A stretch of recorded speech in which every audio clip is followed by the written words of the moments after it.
माहिर है तो हम उसको कंप्यूटर की स्क्रिप्ट दे देते हैं, चल भाई आप राइटिंग वर्क कर सकते हो तो आप पोएट्री बना सकते हो, उसको पोएट्री वाला काम दे दें, एक ड्राइंग। अभी आजकल हम 9 कलर पे बहुत सारा एक्सपेरिमेंट कर रहे हैं, नवरस को लेकर हम एक्सपेरिमेंट कर रहे हैं, जो कल के हमारे शो में पीएसके ऑडिटोरियम लक्ष्मी नगर में हम लोग करने जा रहे हैं शाम को 6:30 बजे। इसके अलावा हम लोगों की जो बेसिक आइडिया होता है कि बच्चा किस तरह के बोलने की स्किल है, करो बोलो लिखो, 5 सेंसेस पर हम बहुत ज्यादा जोर देते हैं, जिसमें हम बच्चे के शारीरिक मानसिक और बौद्धिक विकास के बारे में ज्यादा ध्यान देते हैं कि बच्चा मान लीजिए मूवमेंट में अच्छा है, रिदम 1 2 3 4 अक्कड़ बक्कड़ बम्बे बो 80 90 पूरे 100, तो रिदम का पैटर्न उसका कैसा है, यानी कि एक्सप्रेशन वो कैसे दे रहा है, डायलॉग डिलीवरिंग कैसी है, अगर ड्राइंग में अच्छा है तो 5 सेंसेस के जरिए। तो ये आइडिया से हम उसके उस इंटरेस्ट के हिसाब से इसमें पेरेंट्स का रोल हम जरूर ढूंढने इसी पर आ रही थी कि पेरेंट्स को भी, फिर पेरेंट्स से भी आपको बात करनी पड़ती होगी, क्योंकि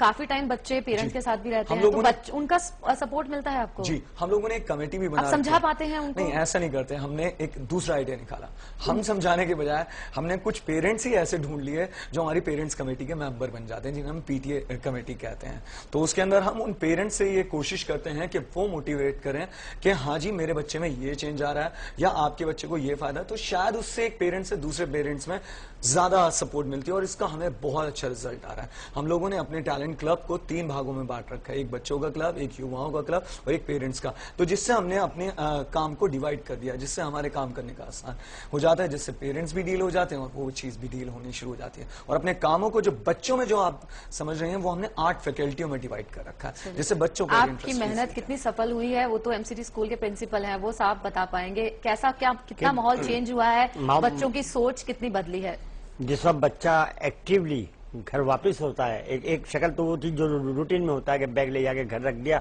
और मम्मी से खाना मांग लिया, लेकिन जब जहां से खुश होकर वो जाता है, जब कुछ चीज देखता है तो पेरेंट्स उसका वो रिएक्शन पड़ता है कि बच्चा मेरा कुछ काम करके आता है। हर पेरेंट ये चाहता है कि मेरे बच्चों को कुछ आ जाए, कुछ सीख क्या है, और वो उसके सामने जब मम्मी के सामने शो करता है तो मम्मी की मेहनत वसूल होती है, तो she will come to the centre और वो ये बताती है कि बच्चों को मेरे अंदर बहुत अच्छा काम कर रहा है, अब पढ़ने आता है, अपने आप आता है, इससे पहले मैं भेजा करती थी उसे, वो स्वतः आया करता था। तो टैलेंट का इसमें बहुत बड़ा कारनामा है कि बच्चा अपने आप स्कूल आता है। तो एक तरह से हम कह सकते हैं कि मिड डे मील जैसी योजनाएं सरकार लेके आती है वो भी पूरी तरह सक्सेसफुल नहीं हो पाती हैं, लोग बच्चों को स्कूल तक